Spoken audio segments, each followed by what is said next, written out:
Today, I'm going to simulate getting a pet Pokémon from a baby Squirtle all the way to a giant Blastoise. I'm going to feed, play, train, build habitats, and have a bunch of battles in order to see what it's like to have a Pokémon in real life.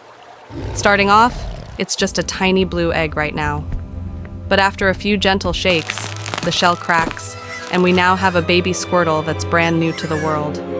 He waddles his first few steps and immediately trips over. He's not quite used to walking on land yet. After a short burst of energy, he got tired and started napping, so while he's asleep, I decided to build him a proper habitat so he can grow. I designed a Paludarium that combines land and water. Unlike the volcano and desert I built for Charmander, I'm creating a mini beach with white sand and a mangrove forest with plenty of roots for him to climb and hide inside. The centerpiece is a circulating waterfall that flows continuously. This is going to be the dream playground for a water type. I just hope he doesn't flood the entire room. When Squirtle finally woke up, I gently placed him into his new home. He immediately dove into the water, sliding down the waterfall and using it like his own personal water park. Now, in order to grow, this hungry Squirtle needs some food. Let's see what he likes. I tried giving him some lettuce, but he turned away. However, when I gave him a slice of pizza and some watermelon, he absolutely devoured them. And now for some juicy watermelon. Now that he's full of energy, I took him outside to do his first ever Pokémon battle. His opponent was a wild Geodude. Thanks to his type advantage, Squirtle won easily, so I rewarded him with a pair of cool sunglasses. But little did I know what would happen next. The next morning, Squirtle got bored and had the wonderful idea of sneaking out of his tank. He escaped to a public swimming pool nearby.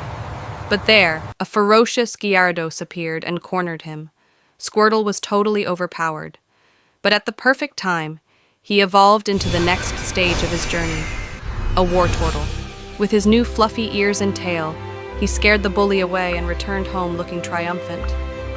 Now that he's a lot bigger, he's not going to fit in that tiny tank. So while he was resting, I built him a massive koi pond in the backyard, surrounded by a stone fence. I even installed high-pressure water jets for him to train against the current. Wartortle ended up really liking his new habitat and got addicted to training, headbutting ice blocks day and night to become the strongest. As he grew, his attitude changed. He started rebelling, wearing his sunglasses all the time, and demanding Pizza Hut every single day.